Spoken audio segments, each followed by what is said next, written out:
L'incertitude est totale. Le Brexit aura-t-il lieu et sous quelle forme?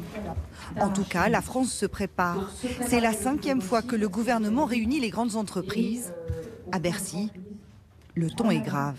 Nous avons le devoir de nous préparer à une sortie sans accord au 31 octobre, un devoir économique, un devoir d'organisation logistique, puisque nous sommes une des principales frontières avec le Royaume-Uni. De part et d'autre de la Manche souffle un vent de panique. 300 000 Français vivent au Royaume-Uni. 10% d'entre eux se disent prêts à revenir en France. On appelle ça le Brexode.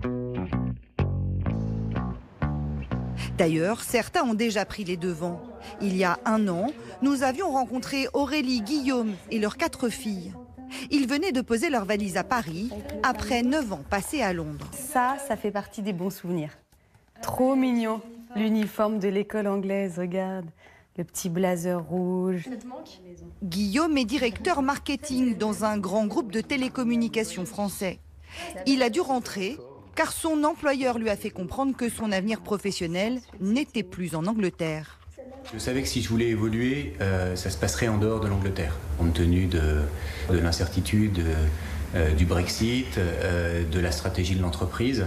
Il y avait peu d'opportunités de développement en Angleterre. Depuis Paris, Aurélie, elle, pilote une société qu'elle a créée à Londres pour l'accueil et l'installation des expatriés français. Elle constate qu'à l'approche du Brexit, les familles se renseignent de plus en plus pour partir.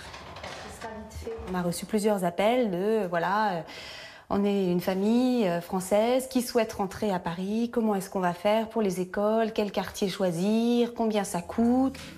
Des familles qui s'en vont et des entreprises qui anticipent le pire. Dans ce laboratoire, en région parisienne, on produit des anesthésiants pour dentistes en vue d'être exportés au Royaume-Uni. Ces capsules ont droit à un packaging spécial. En anglais, elles représentent 80% des anesthésiants utilisés au Royaume-Uni. Sur cette ligne, on ne fait que l'Angleterre. C'est un format particulier pour nous de 2,2 millilitres par cartouche. En cas de no deal, les normes européennes ne seraient plus applicables et les produits pourraient rester en douane le temps d'avoir une autorisation de mise sur le marché des autorités britanniques. Nous avons dû anticiper sur notre plan de production de l'année la plupart de toutes les quantités destinées pour l'Angleterre. L'idée étant de les envoyer au plus tôt pour éviter une rupture sur leur marché. Les dentistes anglais ont actuellement en leur possession 3 mois de stock d'avance en prévision d'une difficile période d'ajustement. En Grande-Bretagne, c'est justement ce que redoute Elena.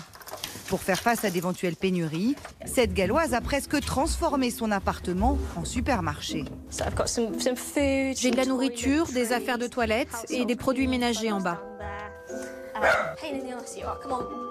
Depuis 10 mois, cette jeune femme de 27 ans stocke de la nourriture chez elle. Et la moindre place est réquisitionnée. Des boîtes de conserve partout, pour elle et pour son chien Charlie. Ici, c'est la nourriture du chien. Tout n'est pas là, mais il y a un autre placard. Et ici, c'est mon second frigo. Elena n'est pas une survivaliste qui attend la fin du monde. Elle se prépare juste au Brexit. La plupart de la nourriture en Angleterre est importée via Calais et Douvres. S'il y a un problème avec les taxes douanières, ça va forcément provoquer des retards. Le gouvernement parle d'une période de 3 à 6 mois pour retrouver une situation normale et importer de nouveau. Et donc j'ai des stocks de 3 mois pour moi et d'1 an pour mon chien. Pour remplir ses placards, cet employé dans le marketing a dépensé un peu plus de 1000 livres, près de 1200 €. Et tout ce que l'Angleterre ne produit pas, elle le stocke. Jusqu'au papier toilette, elle en a acheté plus de 100 rouleaux. Bah oui, on ne peut pas vivre sans papier toilette. Certains de mes amis disent que je suis folle, mais d'autres stockent également pour eux. Par exemple, dans ma famille, mon père fait des réserves pour lui et ma grand-mère de 97 ans aussi. Ma mère, elle, a voté pour la sortie de l'Europe et elle pense que je suis ridicule. C'est un sujet qui divise beaucoup le pays, les familles et même les amis entre eux. Elena est ce qu'on appelle une prepper. Comme elle, 1 Britannique sur 10 constitue des réserves en prévision du Brexit.